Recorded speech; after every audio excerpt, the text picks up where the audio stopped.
Hey, good morning. So, about a week ago, I did my first impressions review of the Ender 5 Plus, and now 7 or 8 days later, I just wanted to give a quick follow up. And wow, this thing is a beast. That first 12, 24 hours while I was trying to tune it, I was really frustrated, and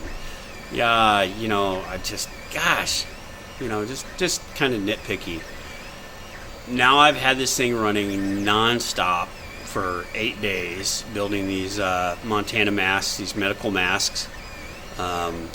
These are all being donated out to the local medical community. By the way, I'm up to 3 different counties. EMT services have asked for masks, and let's see. Those requests would have me busy for probably about 10 days just keeping up. So wow. The most amazing thing about the Ender 5 Plus is the build plate. This thing, being supported on both sides. You got 4 slider bars. You got dual Z driver screws. This build plate is absolutely solid. And once I got it tuned in, I did a manual level. Did several manual levels, and then I used the measurement tool where it goes through. It takes 16 different measurement points across the bed using the Beal Touch.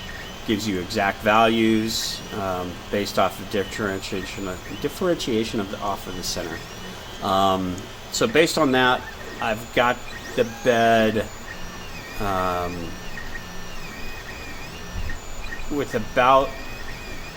I've got it close enough that I think there's about 0.2 of a millimeter of variation across from the highest corner to the lowest corner, and you know what? That's about as much as I'm gonna bother with. I do have the ABL automatic bed leveling turned on, so that every single print at the beginning it goes through, it does a 16-point measurement. It takes an extra minute and a half, but when you're queuing off print runs that are 15 to 24 hours, that's nothing. And the size of this build plate is just bonkers. You can see, okay, we've got 4 large masks here spread out, and plenty of space between them, and I'm just going on that. So let's compare this over to my Ender 5. So now this isn't apples and oranges. These are what I call medium sizes. So this is 90% of the other one, and I can only just barely fit 3 of these on the build plate. The full size mask, I've spent much time in Cura. I cannot get 3 of the 100% size to fit on the build plate for the regular Ender 5. So and then contrast is that if I really wanted to get fancy and creative, I can fit 7 of these on the build plate, 7 full size on the build plate for the Ender 5 Plus. Now I don't do that because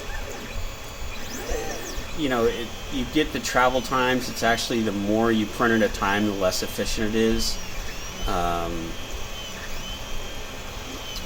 Just because of the amount of time spent moving back and forth between them.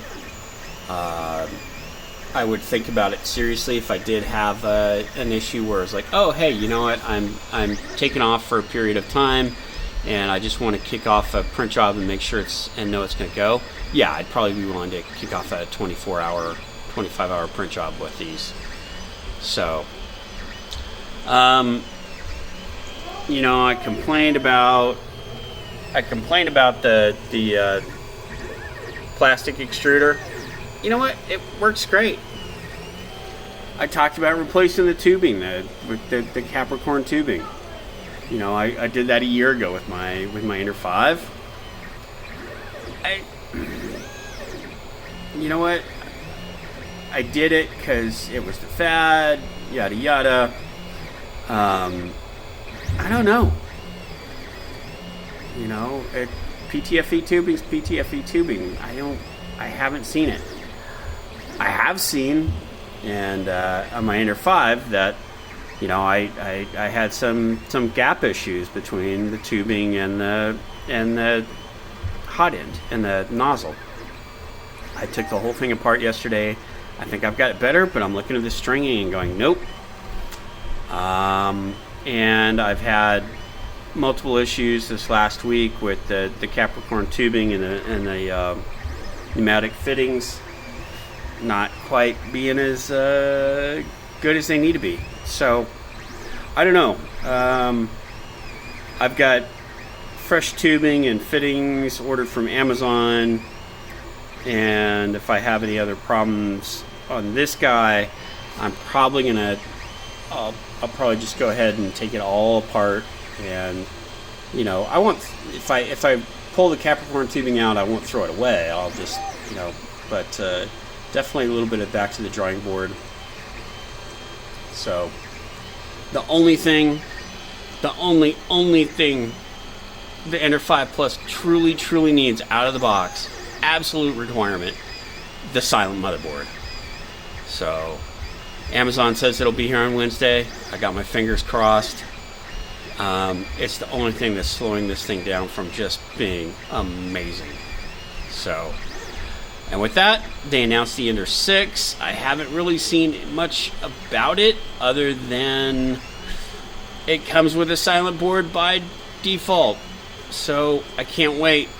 They said it was going to be available for pre-order and shipping next month. Still not available on their website, but hey, I can't wait. I'm so impressed with the Ender 5 Plus, that build plate. We'll see. I can't wait to get my hands on an Ender 6. Thanks. Bye.